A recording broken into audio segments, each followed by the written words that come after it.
মাথাভাঙায় বিজেপির প্রচারে উত্তেজনা। বিজেপি প্রার্থী নিশীথ প্রামাণিকের প্রচারে ঝামেলা। টিএমসি অফিসের সামনে দিয়ে যাওয়ার সময় স্লোগান পাল্টা স্লোগান আর তৃণমূল বিজেপি কর্মী সমর্থকদের হাতাহাতি। তৃণমূল কাউন্সিলরকে মারধরের অভিযোগ।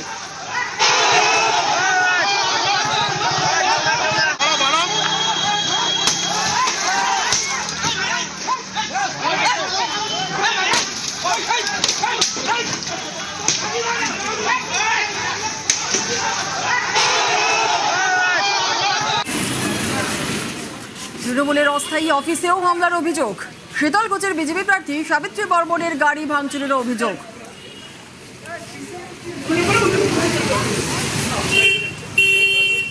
আমাদের সঙ্গে রয়েছেন আমাদের প্রতিনিধি রাজেশ, আরো বিস্তারিত বলবে। রাজেশ, যে ছবি আমরা দেখলাম, বিজেপির প্রচারে উত্তেজনা, প্রার্থী নিশীথ প্রামাণিকের প্রচারে ঝামেলা, একটু জানার চেষ্টা করব, মারধর হামলার অভিযোগ স্বীকার কি কোনো দল করেছে?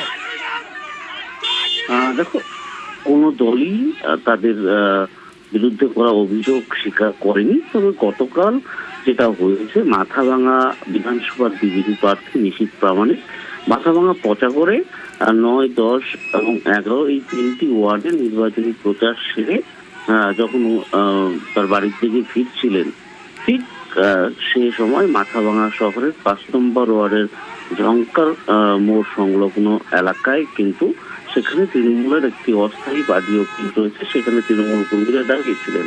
সে সময় কিন্তু নিশীথ প্রামাণিকের কনভয় যখন যাচ্ছিল তৃণমূল কংগ্রেসের অস্থায়ী পার্টি অফিসের সামনে দিয়ে, তখন স্লোগান পাল্টা স্লোগানে কিন্তু উত্তেজনা ছড়িয়ে পড়ে সংশ্লিষ্ট এলাকায়। তারপরেই কিন্তু সেটা কথা কাটাকাটি এবং পরবর্তীতে তৃণমূল বিজেপি হাতাহাতির ঘটনা ঘটে এবং মাথাভাঙা শহরের 5 নম্বর ওয়ার্ডে তৃণমূল কংগ্রেসের যে কাউন্সিলর তিনি আহত হন। এরপরেই কিন্তু ব্যাপক উত্তেজনা ছড়িয়ে পড়ে ঘটনাস্থলে। তবে পুলিশ ঘটনাস্থলে এসে কিন্তু পরিস্থিতি নিয়ন্ত্রণে আনে।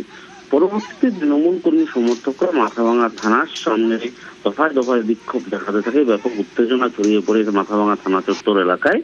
সেখানে পুলিশের পাশাপাশি কেন্দ্রীয় বাহিনীর জওয়ানরাও ঘটনাস্থলে আসেন। তবে তার সেই অবস্থান, তৃণমূল কংগ্রেসের অবস্থান বিক্ষোভ চলার বেশ কিছুক্ষণ পরে শীতলকুচি বিধানসভার বিজেপি প্রার্থী সাবিত্রী বর্মন তিনি যখন নির্বাচনী প্রচার সেরে বাড়ি ফিরছিলেন মাথাভাঙা হয়ে, সেই সময় অবস্থান বিক্ষোভের সামনে চলে আসেন এবং তিনি যখন গাড়ি নিয়ে বেরিয়ে যাবেন পাশের রাস্তা দিয়ে, ঠিক সেই সময় কিন্তু বিক্ষোভরত তৃণমূল কর্মী সমর্থকরা তার গাড়ি ভাঙচুর করে বলে এমনটাই অভিযোগ। ধন্যবাদ।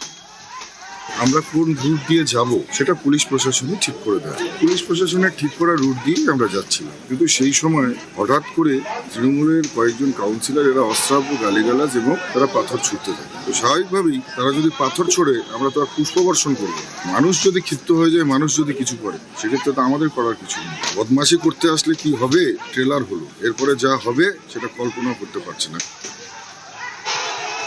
আমাদের কাছে যেটা রিপোর্ট আছে, নিজেদের গাড়ি নিজেরাই ভেঙে ওরা এই অভিযোগ আমাদের উপর দিয়েছে, সেটা পুলিশ তদন্ত করবে। সেই সময় পুলিশ অতর্কিতভাবে ওখানে লাঠিচার্জ করে এবং আমাদের কর্মী সমর্থকদের ওখান থেকে ভাগিয়ে দেয়।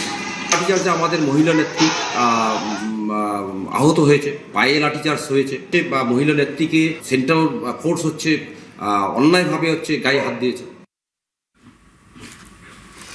ভোটারদের মনে আত্মবিশ্বাস ফেরাতে সক্রিয় কমিশন। আর ভোটের আগেই রাজ্যে ঢুকলো কেন্দ্রীয় বাহিনীর সাঁজোয়া গাড়ি। কাশ্মীর থেকে আনা হয়েছে বুলেট প্রুফ গাড়ি। বেহালা পশ্চিমে পর্ণশ্রীতে দেখা গেল সেন্ট্রাল ফোর্সের সাঁজোয়া গাড়ি। ভোটে অশান্তি রুখতে এই সাঁজোয়া গাড়ি ব্যবহার কমিশনের। এমনিতে সাধারণত উপদ্রুত অঞ্চলেই এই গাড়ি ব্যবহার করা হয়ে থাকে।